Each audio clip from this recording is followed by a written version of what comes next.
Hey guys, Anthony here with Empire Music, empiremusic.com, showing off another killer Fender custom shop instrument. Now, probably a few weeks ago we released a video on the same model bass, but it was in the aged Olympic white, and was showing this sunburst version of this off to a customer in the shop.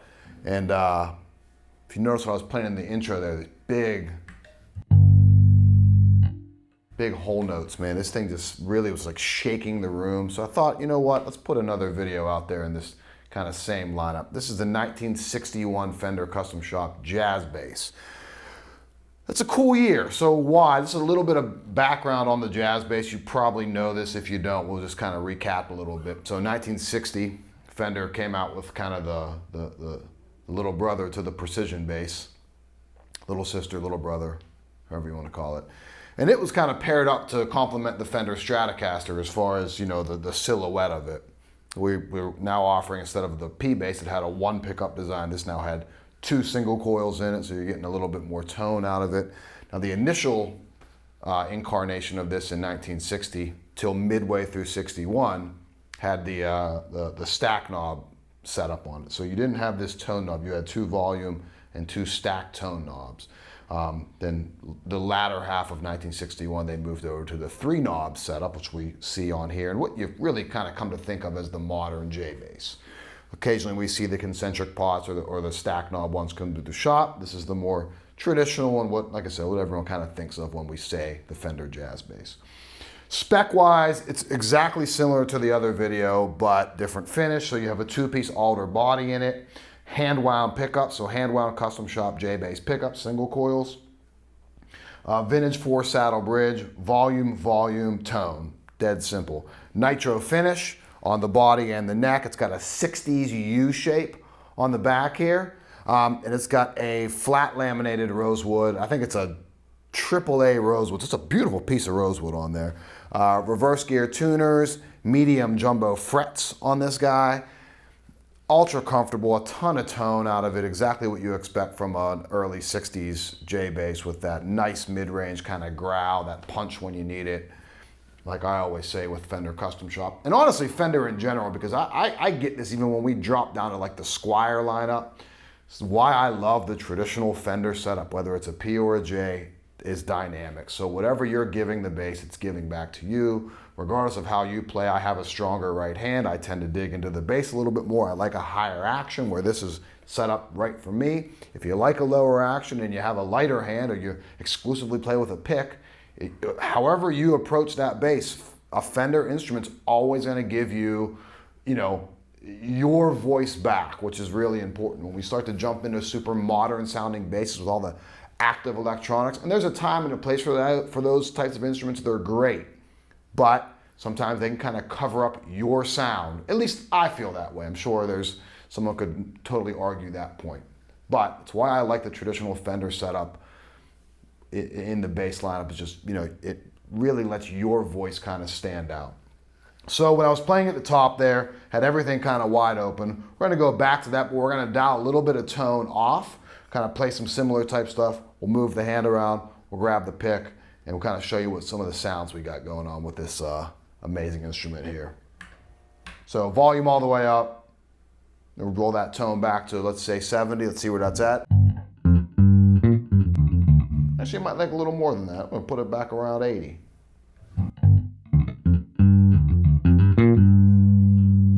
Yeah, perfect, cool. So I'll show you some examples here.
So two drastically different tones just moving, and keep in mind too, like I would normally palm read a little bit, can't do it with the cover.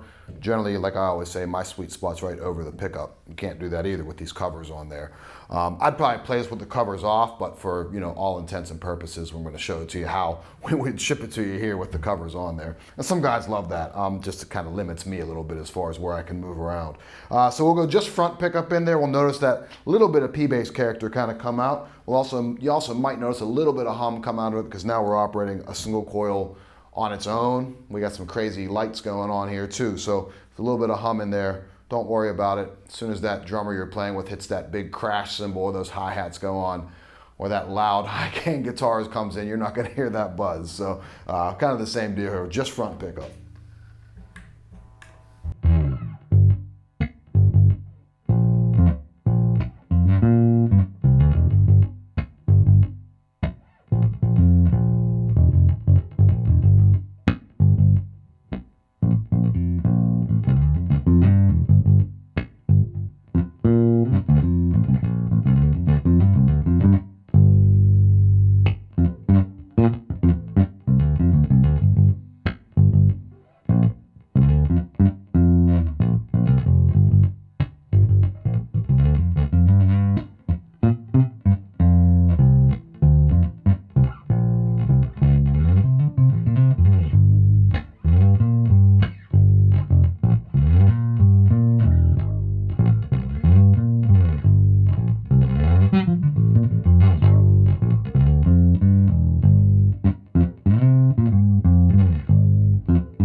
Awesome tone right here with the pick. I'm digging on that.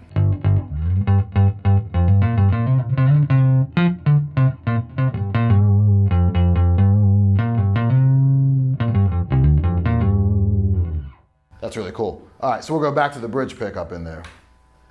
We'll start fingers.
Killing. So exactly what you would expect out of an instrument in this this weight class, so to speak. This is a high-end guy. This is a absolute premium instrument. Really gives you all the vintage kind of feel, all the vintage sound that you would expect from the masters out there at the Fender Custom Shop. So 1961 jazz bass in the sunburst finish. My name's Anthony at Empire Music. It's empiremusic.com. The email is very simple. Put that all together. It's Anthony at empiremusic.com. You can call me at the shop, 412-343-5299. 0% interest financing, full factory setup on really anything that we sell, and free shipping, man. So give us a ring, anything you need. Check it out. Subscribe to the YouTube channel. Thanks.